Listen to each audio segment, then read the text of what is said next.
Welcome back to Landlines. I'm your host, Leslie Volker. In this episode, I traveled to Gardner, Colorado to Redwing Ranch, owned and operated by Christy Wyckoff and an all-female staff. Also joining us was ranch manager Fiona Jackson. Redwing Ranch is under conservation easement with Colorado Open Lands. In addition to operating as a working cattle ranch, employing adaptive management and regenerative practices, Redwing also offers a wide-ranging suite of public education and engagement opportunities. Christy, Fiona, and I discussed the history of women in ranching, Redwing's regenerative philosophies, and how they've seen guests and attendees come alive at their educational and training sessions. I hope you enjoy the episode.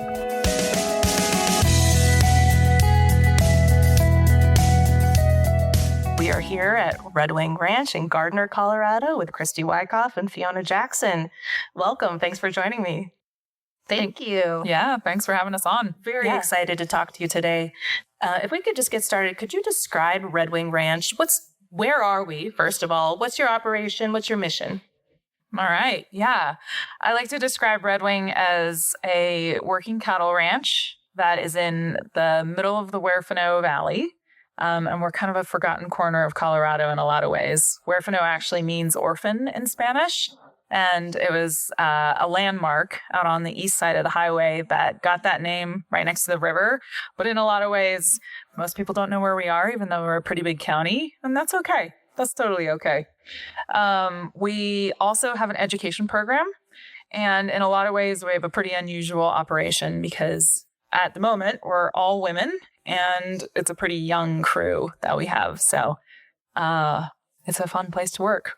Very cool. I noticed driving in from the highway, there is not a lot around. Yeah. It's pretty remote. Does that present challenges or is that how you like it? That's how I like it.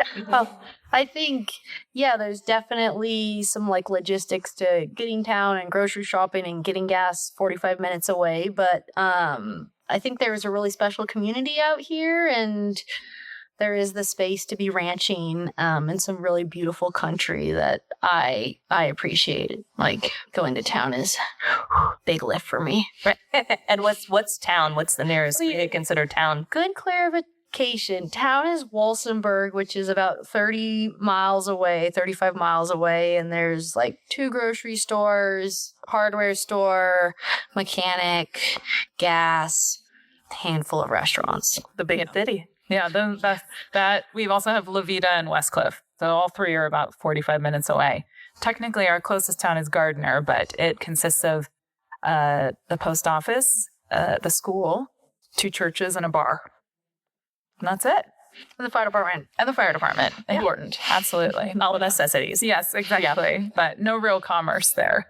So how did you end up here ranching in Gardner, Colorado? Christy, we'll start with you, please. Yeah. I got connected with a real estate agent up in Westcliff over 20 years ago, and I was looking to get my foot in the door of owning some land. I'd grown up on a small ranch in California, and then we'd moved to Seattle when I was in junior high and had dreamed of, once again, having a ranch in my life. One thing led to another, and I got shown Redwing and fell in love with it. Yeah. And it's been growing over the years. So it started with a small parcel, and we've added property as opportunities have come up. And then I was pursuing my own career for a long time in wildlife biology. So it was more of I was a bit of an absentee landowner in most ways. So I had a leasee who was running the place. And then my career coincided with ranching a bit more. I moved back to Colorado and to the ranch in 2022 full time to take over management. So wonderful. So, Christy, what was happening on the ranch while you were away? Yeah, that's a really important part of the story. I was fortunate that I had some amazing leasees who are like family to this day, but they were very conventional. And they were ranching in the ways that have worked for them since I've ever known them and long before that. At the same time, I was working in wildlife ecology and I was doing a lot of habitat restoration. And we were actually, in my job before coming back here, we were using cattle as a restoration tool for endangered species habitat, which is something that you say that and a lot of people's eyebrows go to their hairline because they're like, wait, cows, conservation, those don't normally go together. And so I was seeing this opportunity to use livestock as a habitat restoration tool. And I was literally traveling around to conferences and sharing our successes and some of the observations that we'd had and how we were seeing wildlife come back and our wildflowers were coming back on these coastal rangelands in California. And I was not seeing the same thing happening at my own place. And I felt a little bit in conflict about talking the talk, but not walking the walk. Yeah. They were ranching in ways that worked for them, but it wasn't entirely consistent with what I wanted to do in the future with the place. So that's why I came and moved here full time. Yeah. That had to be a big change in lifestyle. It was. Yeah. I remember people asking if I was going to move to the ranch full time someday, right? Because I've been connected to this community for now 21 years. Yeah. And I always just kind of thought, yeah, maybe like when I'm like fully retired or something, like not as a part of my working life. And then quite honestly, like the shutdown in 2020 reprioritized things, but also illuminated to me what it meant to be kind of isolated, and it wasn't so bad. Do you know the age of the buildings on the property? Because they look like they might be pretty historic. Yeah, absolutely. So the building that we're in right now, our headquarters, is actually from 1875, so a year older than our state. Yeah, which is fun. So we actually had a birthday party for it last year, 150th birthday party. And then most of the buildings are old adobe construction, and they would have built as like one room and then added on. So we assume that a lot of them are from like the late 1880s or 1870s, just based on construction style. And we've done a lot of restoration, and some of the previous owners did as well. And so trying to value and honor that heritage. Yeah, the upkeep is meticulous. Viewers will upload some photos. Thanks. Yeah, no, it means a lot. Yeah. And so Fiona, how did you end up in Gardner as a ranch manager? Well, I met Christy at a women ranching circle back in October of 2022 out on the western part of the state. And at the time, I was working and managing a large cow-calf operation in eastern Colorado. And I had some things change and kind of was then looking for a new job. And when Christy was out at the circle, she had pitched it to a couple of the gals or all of the gals and had our information that she would ultimately be looking to hire a ranch manager for her place.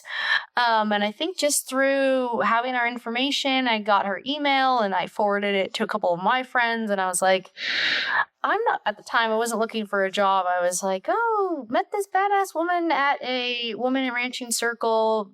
If you could work for her, if you need a job, maybe you should apply.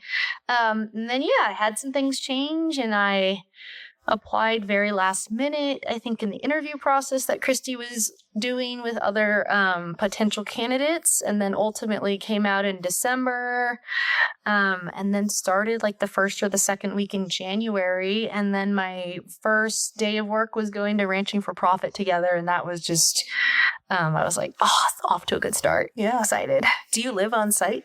Yeah, I just live 500 feet at the building across the orchard. Okay, very cool. So this is a very full-time job. Yeah, I've been the manager here for 3.5 years, and very much a full-time job. Yeah. And what's a typical day like for you out here? I think it looks different every day. Sure. When we got livestock on the place, obviously checking water and health on them, and we've got irrigation season and infrastructure projects. I do also really like Excel and numbers, and so in the winter and kind of growing up into the grazing season and stocking cattle on our place or sending them out on grass with other operators, running those numbers and identifying different classes of cattle and different operators has been something that I've done the last 6 months this year. That's been really fun. Yeah. Cool. And Christy, I didn't ask you what a typical day is like. Oh, I think the reality is I'm on a lot more Zoom calls than anyone would think. But it kind of swings from one extreme to the other. So we helped friends move cattle up onto their allotment yesterday. So we were horseback and sorting cattle and moving them all day, which is, of course, like the best activity. Anything that's horseback and involves cattle is a good time. Sign us up. Yeah, exactly. Invite us. And then Monday was like tons of meetings, checking in with the team on Zoom calls and things like that. The requirements of keeping a business afloat and growing a business, which is, we're very much in the growth phase. So that's a big part of it. Awesome. Did you intentionally build an all-female team, or did you kind of back into it and let it grow from there? Oh, I love the back into it term. That's a good way of putting it. It was never intentional, but it has been self-perpetuating in a lot of ways. Yeah, it was never the goal, but it has been absolutely a total delight. Yeah. Quite honestly, we work really well. I think communication is paramount in any operation, and it comes very easy in this group. And it's, we're not exclusive. The right guy comes along for the right position, like we would hire him. Sure. But there's definitely been something about having such a female representation within the team that when we have offered opportunities of employment, I would say that our application rate is much higher with women than an average agricultural position. Sure. Kind of just gleaning from peers and stuff. So yeah, it's been great. It's a unique position to be in with all women, and especially in an industry that is so male dominant, but it's also just opened a ton of opportunities for us. Right. And it's just magic when the staff gels in any workplace. It just, everything's easier. Yeah, absolutely. Yeah.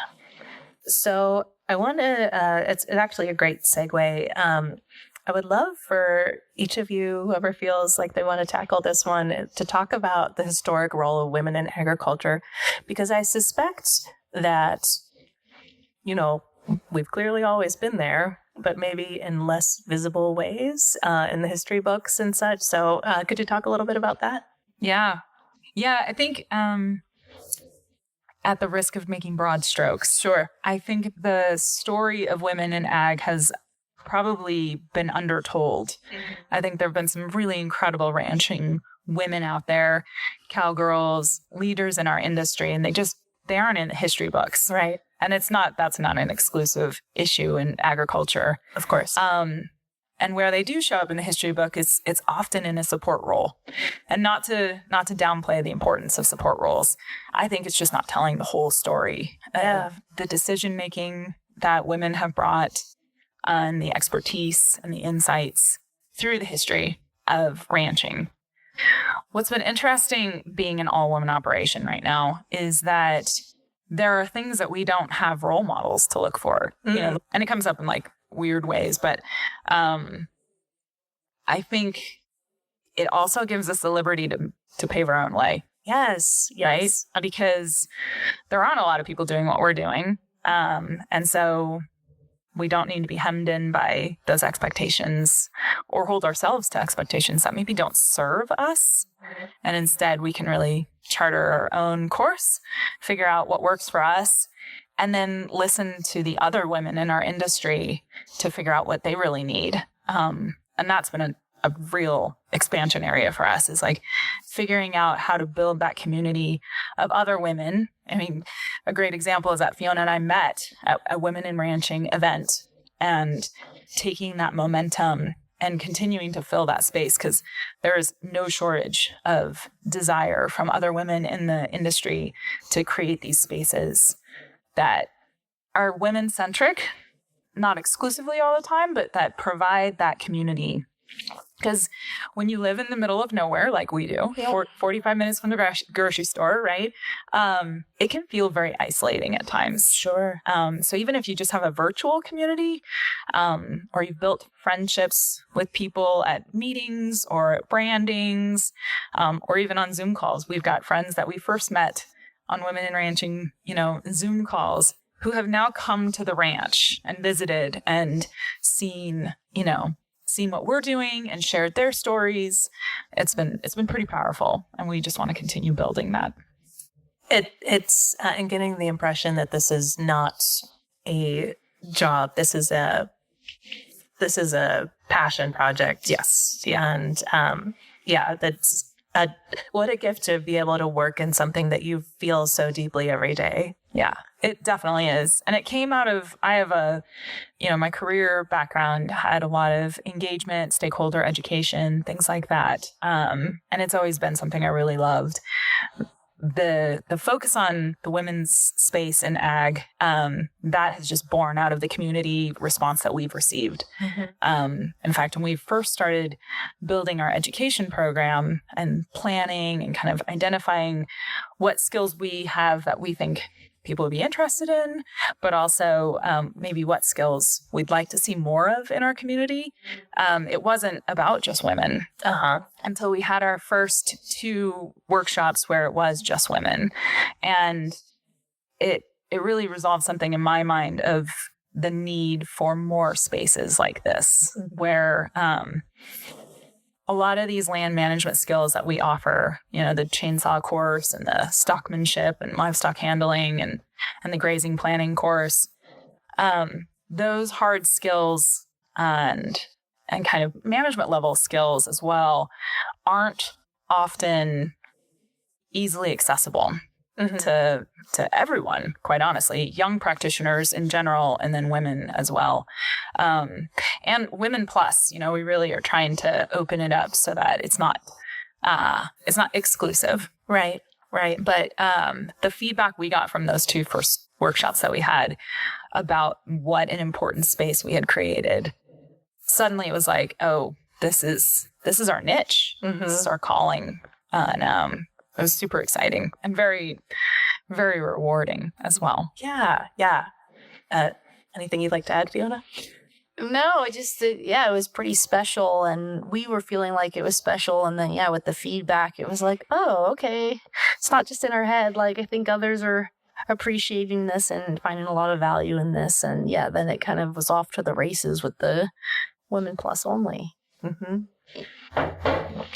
So I imagine for people that walk into some of these workshops for the first time, it might be the first time that they've been going to a training like that where they weren't like the smallest and weakest ones there. Like they're not dominated by people that are bigger and stronger in the same space. And what's that like for your participants? Gosh, an example that I can think of at our first Buck and Babes chainsaw workshop, we had a gal who came and who had used a chainsaw in the past, but was physically shaking and intimidated by the saw. Mm-hmm. And by the end of the 2-day or the 1.5-day workshop, she was able to have and know what the proper PPE was, how to do it safely. She was able to work with the steel instructors and some Redwing instructors and Lou, another instructor, to make cuts confidently and safely. And then ultimately, she was out here this last year cutting logs for a greenhouse that she was building on her own place for her farming operation. Oh, cool. And it was this super cool full circle moment where she still has a lot of respect for the chainsaw and isn't out there just trailblazing very gung-ho, but again, has the right skills, has the right PPE, and has the right mindset to be able to do it safely, which is really cool to see. Yeah. And I want to clarify one thing. Are the workshops, they are for practitioners, but this isn't something that, you're a city gal that decides to go learn chainsaws for the weekend. Who are they for? Or maybe they're for both. Yeah, I would say for both. Okay. Yeah. The chainsaw course in particular, I think, so skillcations are kind of a hot thing right now, right? People want to learn things. They want to build community and they want to have fun, right? They don't want to spend money on things right now. Right. We did that 5 years ago. Mm-hmm. So the cross-section of participants has been incredible, particularly in the chainsaw workshop. Maybe it's the Buck and Babes. They want to be a Buck and Babe. Yeah. I want to be a Buck and Babe. Yeah, absolutely. Put that on your resume. Special skills, Buck and Babe. Exactly. So yeah, we've had we've had people who work in the land management world and literally like a chainsaw is already one of their tools, but they want to further refine their skills. You know, you learn something different when you have different instructors. So coming to another workshop and getting someone else's take on it. And we have 5 instructors and they all have different life experience and practice and are like experts in different parts of it. So they can get a real diversity there. They can also just get more practice because sometimes like your job might be to be able to do this, but you're not actually able to put it to work a lot. And then we've had literally like suburbanites who they've got some trees in their yard and they're worried about fire, which is an absolutely valid concern in the West. And they want to be able to handle the branch when it comes down or go in and prune something up. And they want to do it confidently and safely. A big part of the workshop is also thinking about defensible space or the hazard ignition zone, as it's called now, around your home and thinking about how can you protect your home within your landscape from the structure out. And so these are all different things that we tie together. And because of that, it's brought in a real incredible diversity, which has been awesome. How cool. I was like to chime in. Bucket Days is for everyone. Yeah. Literally anyone and everyone that's curious or might have all these crazy fire certs, it would be a good fit. Yeah. Yeah. And one of the things to your earlier question is, so a great example is that we had a participant in our fall workshop who works in land management. And she had taken the S212 class, which is like the Forest Service certification class to do a lot of this work in the industry, essentially. And we do these kind of end of day reflections where everyone goes around in a circle and they kind of talk about what was good and maybe what was hard and what they're excited about. You know, a growth area. And she was sharing, and there's a lot of vulnerability that happens at that time. And that's one of the things about having these spaces that I think is unexpected and so powerful. And she was sharing that she had been instructed by kind of a longtime practitioner in the field who may have been a bit jaded. And his bad attitude translated to the entire course. And may have also affected the 2 women that were in the course. And she shared how restorative it was to come into a space that didn't have that bad attitude and that was there to support everybody. No matter what their background was, whether they're a homeowner outside of Taos or whether they're up in the mountains doing this day in and day out. And I thought that spoke it just spoke volumes. Yeah, I just, as a human in society, thank you for providing that space for people. That's very cool.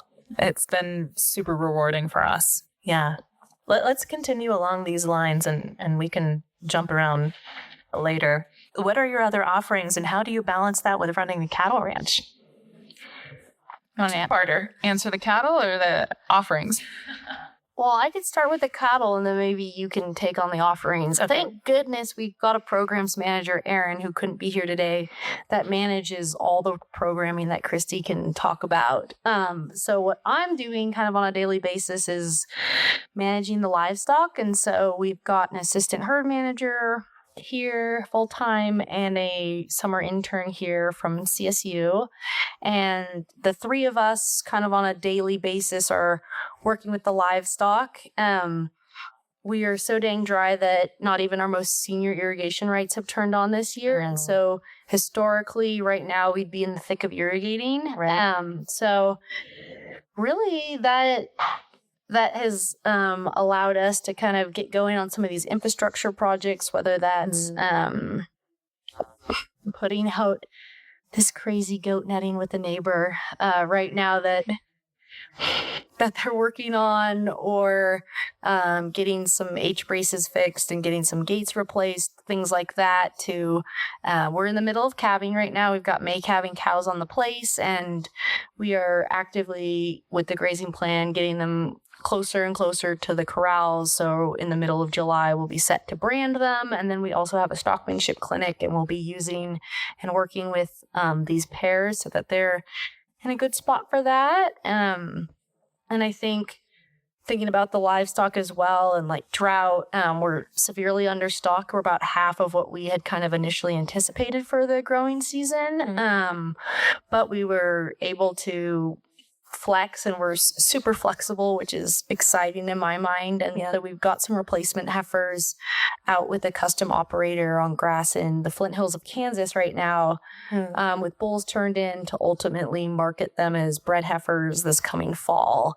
And so I'm excited just for what we're doing every day, but kind of having other cattle deals cooking in the background that are generating revenue, but also not taking our land in a direction that we don't need to be taking it, with being so dry and so droughty here. Right. And so what I'm hearing, tell me if this is correct, basically I have different kind of pockets or areas of staff that manage the ranch, the cattle ranch part, and the public outreach or educational program. Is that correct? Yeah. I'd say, when you ask like what is Redwing, like we are first and foremost, we're a cattle ranch. Yeah. And hearkening back to my previous career, the cattle are both our profit center, our revenue generator, but they're also our tool. They're our tool for land management. They're our tool for education. Yeah. And so they're very complementary. The education program is born out of the lessons we've learned starting a new business. So I hired Fiona at the very beginning of January, and we basically took what had been a conventionally run ranch and transitioned it to a regenerative run ranch. So adaptively managed. And there's lessons to be learned along the way. You've got to pivot some irrigation infrastructure and some livestock water, and you kind of think about your infrastructure in different ways when you're changing the way that you use your land. And those lessons that we've learned along the way have informed the workshops that we're providing. And so they're super complementary in that sense. But first and foremost, like we're a cattle operation. And that's where, as I mentioned before, it's like our passion is really being out, working the animals, moving them on horseback, moving them on foot, doing whatever it is. But the cattle are I guess they're the foundation of all of it. The workshops are, they've grown into a really big part of our business, but we probably wouldn't be doing that if we weren't also actually ranching. Right. So what other opportunities do you have for public visits, engagement, and education? A variety. So our in-house core events, as we mentioned, we've got the Buck and Babes Chainsaw Workshop. We've got Move 'em Right, which is a stockmanship clinic.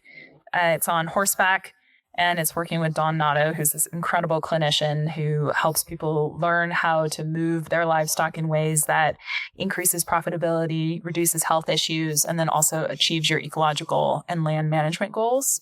And then we've got our Cowgirl Proven workshop, which is grazing planning and electric fencing, which Fiona is teaching. And this will be the second one that we've taught of that. And that is helping people understand, let's say you're changing like we did from more of a conventional operation to something more adaptive, and you want to use your land in a different way, or perhaps you pick up a lease somewhere and you've never grazed it before, but you're trying to figure out what's the right stocking rate. These are the skills that help you get going in ways that are practical, conservative, so you don't get yourself in a pickle, but also going to be constantly thinking about your bottom line so that you're not getting yourself into a financial pickle either. Right. So those are our 3 in-house workshops. We do Buck and Babes twice a year, and then the other 2 are once a year. And then the more we engage with our community and our network, the more interest there is to do other things. Sure. We're hosting a willow identification workshop with Colorado Native Plant Society next week. So that's really fun because, as an ecologist, I'm a huge nerd. So the opportunity to take that and turn it into something that brings other people out is super fun.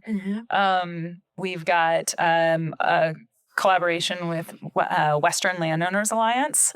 And we're going to be doing that in August. And that is going to be talking about some of our fire and fuels management that we do on the ranch. So thinking about wildfire and how do we build resilience on our landscape through intentional fuel management. But when you're talking about a 4,000 acre landscape And some ranches are way bigger. You've got to prioritize things. And even if you've only got 100 acres, you're still going to have to prioritize it. So thinking about the strategies that we have applied and the work that we've done and talking about that at the landscape level. And then we just had a real estate brokerage come out, Confluence Land Company. They, through kind of a family connection, actually got in touch with them, and we're just chit-chatting about like what we do and what they do. And next thing we knew, we had a collaboration to help them with some of their continuing education, because they were finding that real estate continuing ed was not meeting their need for ranch real estate. It was a little dry. And so I was like, well, what if we did something that helped you guys be more versed in what adaptive management looks like? And when you're helping clients buy or sell ranches, this should be a part of the conversation. And can we, through those conversations, maybe encourage more people to start adopting these methods, or providing opportunities for young practitioners who have land access issues? Maybe they could get a lease on one of these ranches where the owner does not want to run animals, but they want their land to look really good and be very productive. Right. And so educating them on that, and then satisfying their need for these continuing education. So there have been just kind of a diversity of opportunities and collaborations, and I anticipate that those will keep coming along as we open more doors. Yeah, those serendipitous conversations. That's fantastic. Can you tell our listeners what you mean exactly by adaptive management? Because everyone I've asked answers it slightly differently. Yeah, that's it's a very valid question.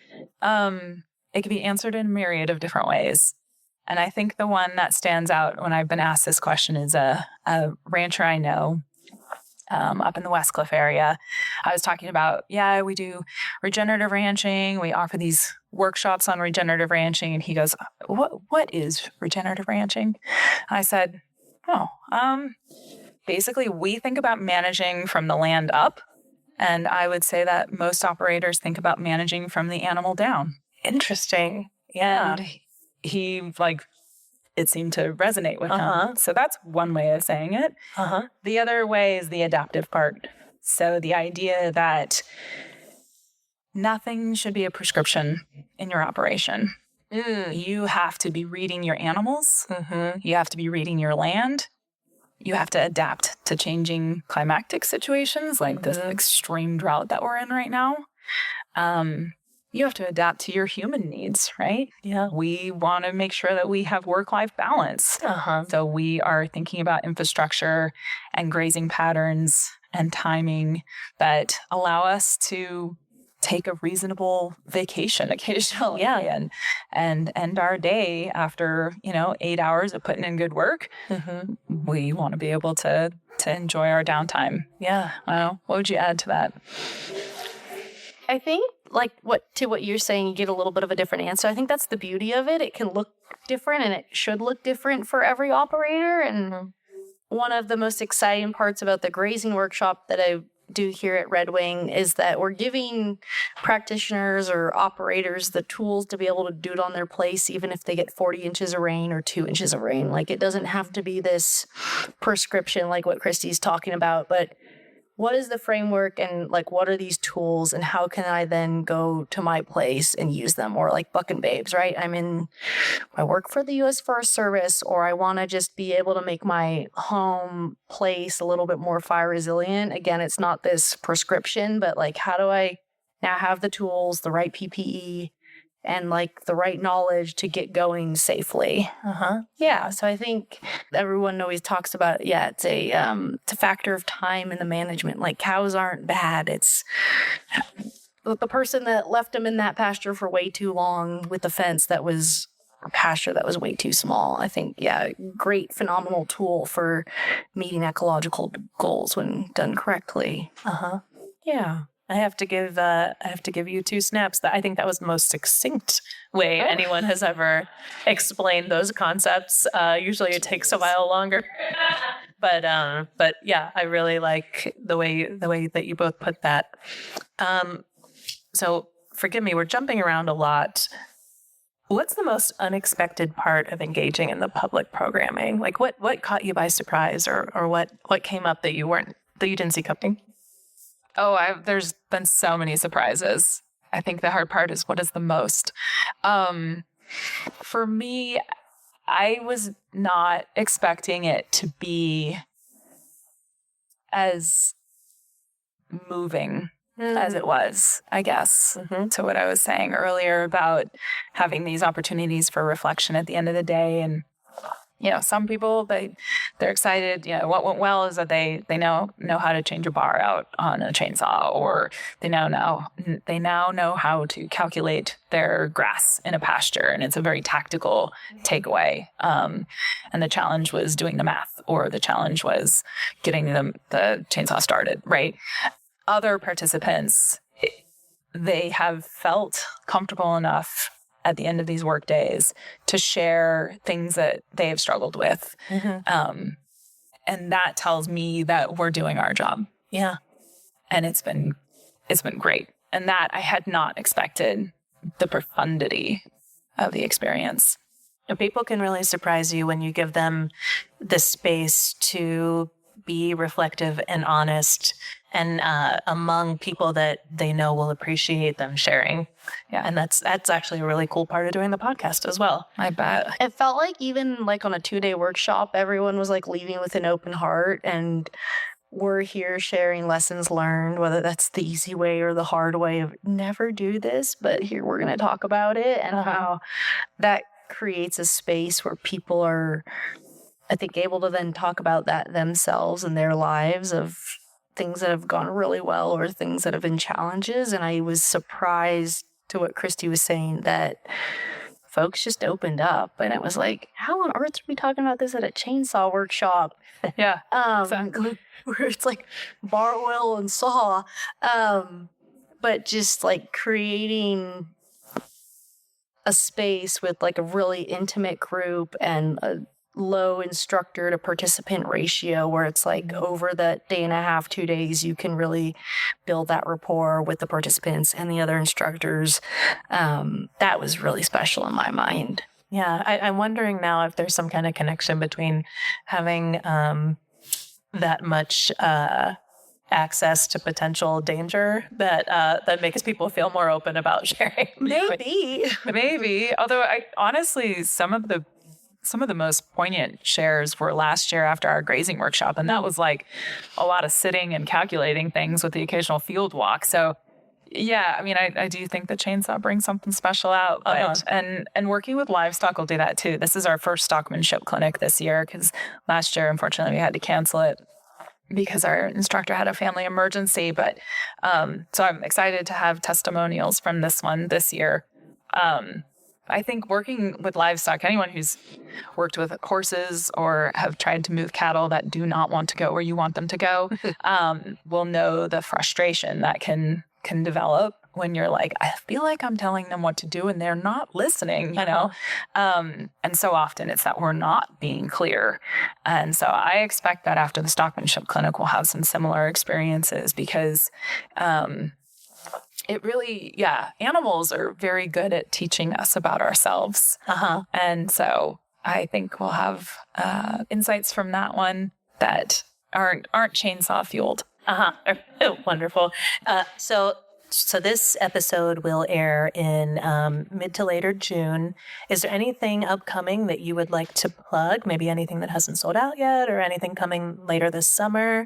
I understand you also have vacation rentals. Is that correct? We do. Yeah, absolutely. So our stockmanship clinic's in just 2 weeks, so this may not be timed for that, right. But we look forward to offering those in the future. There'll be the Cowgirl Proven workshop. Fiona, you want to give a little plug on that one since you're teaching? Yeah, I think I'm all about knowing your numbers, and like with knowing your numbers, then having confidence in your decision making, whether you're a brand new young agrarian getting into ranching or an old dog that wants to change things up. And so in my mind, the grazing workshop is going to be doing a pretty deep dive on the web soil survey through USDA, and basically you are using soil type to estimate forage productivity, but this would be a baseline to start a grazing plan, and then to be able to appropriately stock your place, and then with time, being able to adjust your calculations when you get cattle on the land.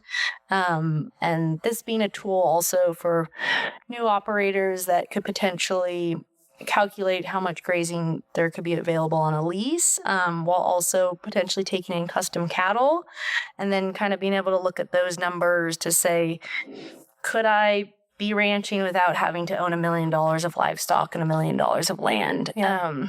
And then a new kind of component of the course this time will be doing that practice out in the field. So we're going to do a little bit of polywire and kind of how can this be another tool in your toolbox to intensify your grazing management, to grow more grass, but ultimately to graze more cattle, which should be more profit. Yeah. Cool. And when is that coming up and how long is it? Is it like an afternoon or probably like a week? No, it's 2 days. August 21st through 23rd. Okay, wonderful. Anything else coming up that you'd like to mention? Yes, we've got on August 6th, we've got Western Landowners Alliance coming out and helping us host a field day. And that's just a 1-day thing. It's, I think, 40 people are invited. So there's lots of room on that one. Mm-hmm. And that will be a tour looking at the fire and fuels management. And then in October, we've got our second Buck and Babes of the year. Okay. And that one is October 16th through the 19th. And then we may pull off some other things. I don't know. So Fiona has pulled up her calendar and it is color-coded. It's organized as all heck, but very full. Good grief. We live and die by the calendar. Yeah. So then the other big news that we got is we were awarded a grant to teach prescribed burning and some fire certifications for the Burner B Colorado Burn Boss course. So in November 2nd through the 4th, we'll be doing the Burner B class, which is just classroom and focused on pile burning, so that anyone who wants to do burning around their home, which is a good thing to know how to do after you've done all your chainsaw work, so you can get rid of that refuse in a big pile and you can do it safely and you can do it with a permit. Because we have, as we all know, we've had some big wildfires started by poorly managed burn piles. So let's not be contributors to that. Yeah. Now like my uncle's back in Pennsylvania in the backyard. Oh, don't do it. That's what they do. Yeah. I think people get pretty casual about burn piles sometimes and it can be a big problem. And then sometime in April or May next year, we're going to be doing a broadcast burn workshop, a training exchange. So it'll be the Redwing Treks Learn to Burn workshop. And that is going to be open to people who need to get further fire certifications. But also we really want to get our neighbors out and we want your neighbors out and we want the people in the next county to come and join because we firmly believe that prescribed burning is an important tool for land management and fire reduction, and it should be democratized. It should be available to anyone who wants to do it safely. They should come to this workshop and then they should come and help us on our prescribed burns because that is one that really takes a village. You need a lot of hands to do it safely, but it's also a lot of fun. Yeah. Learn to Burn sounds like it would be cool on a t-shirt. Absolutely. Aaron, our program manager, is already on the merch.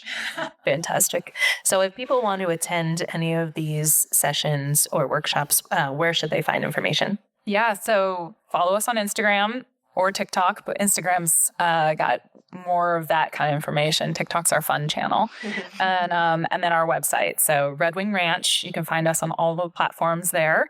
And all the registrations will be through the website where you can find us on redwingranch.us. Wonderful. And you also, I noticed you have an email newsletter to sign up for. We do. Yeah. We have a quarterly newsletter that is not super long because I am terrible at keeping up on other people's newsletters that are long. So we are respecting your time and keeping it short to the point, but full of information. Wonderful. So Christy, tell me about the conservation easement on Redwing Ranch. Why was that the right move for you?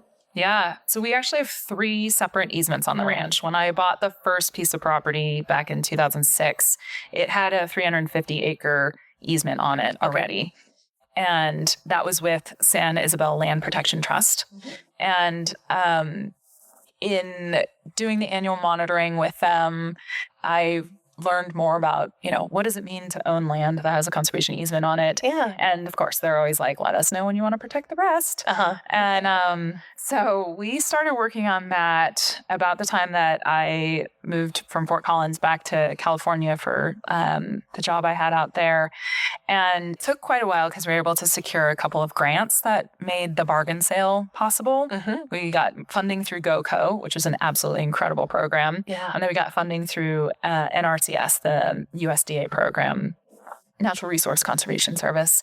And navigating those programs, particularly NRCS, took a little while, but we then had, at that point, that brought the whole ranch up to about 2,000 acres protected. Fantastic. And since then, there's been more acreage acquired, and the third easement that is now part of the ranch was on a piece of property that was already protected as well. But when I moved out to California, I actually was going to work for a land trust. Oh. So I was on both sides of the equation in some sense. The land trust I worked for didn't really do acquisitions. It was part of one big land deal that was done in the late 80s and mid 90s. Okay. But I was a part of like easement monitoring and easement enforcement. And so having that insight while I was negotiating the reserved rights on our own conservation easement was super interesting. And you get me a few beers in, I will give you all of my opinions on the pros, cons, and beauty of conservation easements. I think the hubris of perpetuity is beautiful, quite honestly. Yeah. It's a completely preposterous and amazing concept that we're protecting something forever.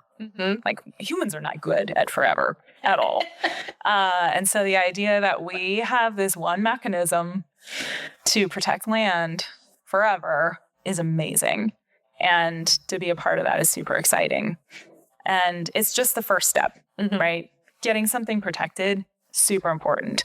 If everything changes in our business, if I'm no longer a part of it, this land will not be subdivided beyond the limited allowances within those conservation easements. And that is powerful. But you can't just lock up land behind a gate and think it's going to be okay.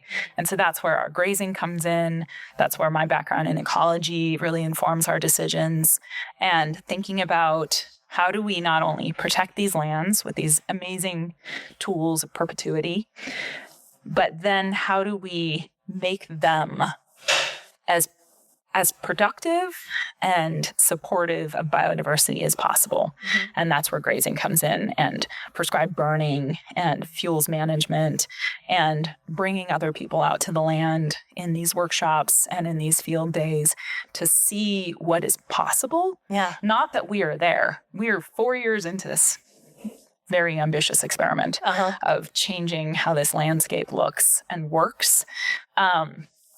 But we're already starting to see some of the rewards, and I am super excited about getting other people excited about these things. Like, it's not just about inside our fence. How do we affect acreage outside of our fence lines? How do we inspire other people to think differently about their lands? Or maybe they were already kind of thinking about this. How do we give them the nudge to change their management, to talk to their local land trust, to be a part of the solution? Very well put. You've given me a lot to think about with the audacity of perpetuity. Makes me so happy. Yeah, no one's ever said it quite that way to me before. And I've been working in the land trust community for 18 years. But yeah, you're right. And that is a really unique viewpoint that you have, working the land that's conserved and having that perspective from working at a land trust. Yeah, we're going to have that episode 2 over beers sometime, the sequel. So your easements were originally with San Isabel Land Protection Trust that merged with Colorado Open Lands at the end of 2021. Have you noticed any differences in your perspective as a landowner working with different land trusts? Yeah. It's really interesting because the land trust I worked for out in California, the Santa Lucia Conservancy, we had a lot of stewardship. And in the land trust world, stewardship can mean just easement monitoring, right? Not on the ground rebuilding an ecosystem. And our work out there was literally land management with cattle, with weed management, with fuels management, laying down prescribed fire out there as well. So I come from a background where stewardship is the active management of land.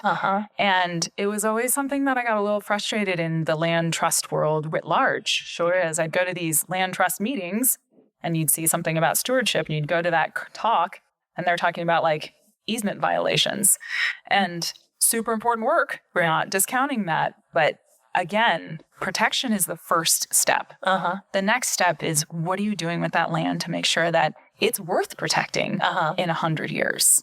Because unmanaged lands, over-rested pastures, they're just as bad as overgrazed pastures in not supporting ecosystem processes, right?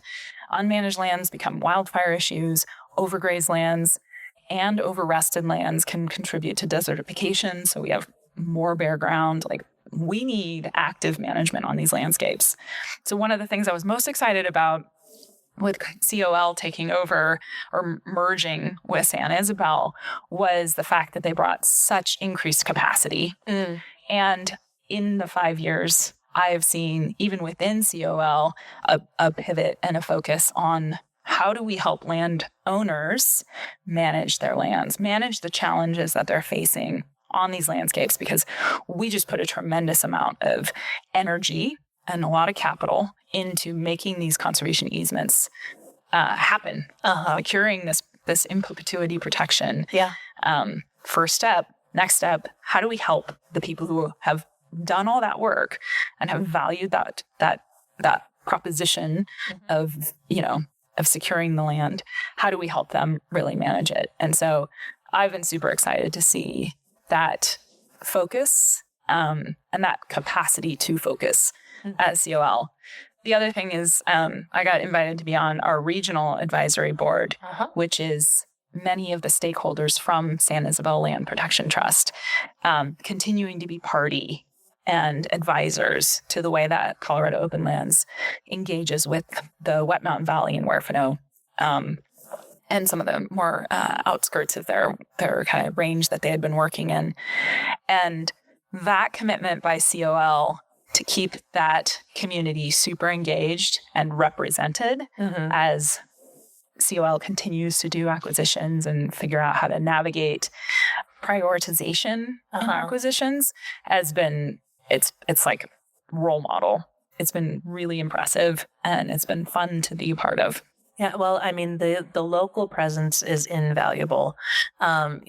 The people in this community, and, I'm speaking broadly of the San Isabel area, are so dedicated to what San Isabel started that it just makes sense to continue to engage you all in this way. You know the people, you know the issues, and having that advisory committee has been just really a game changer in us kind of, planting our flag as Colorado Open Lands works here now. And we've seen the pace of conservation in the area kind of go through the roof in the last couple of years. We're really excited about it. Yeah. It's a testament to your guys' understanding of those relationships and how important that local groundwork is in that work, because conservation and easements in particular, a conservation easement is a huge trust experiment. Exactly. And just getting people interested and willing to have the first conversation it can be really hard because there's so much suspicion and misinformation and it's in perpetuity, right? You're signing a contract that lasts forever. A lot. And it's hard to know what the world's going to look like in 100 years. So you have to make sure that it's right for you today.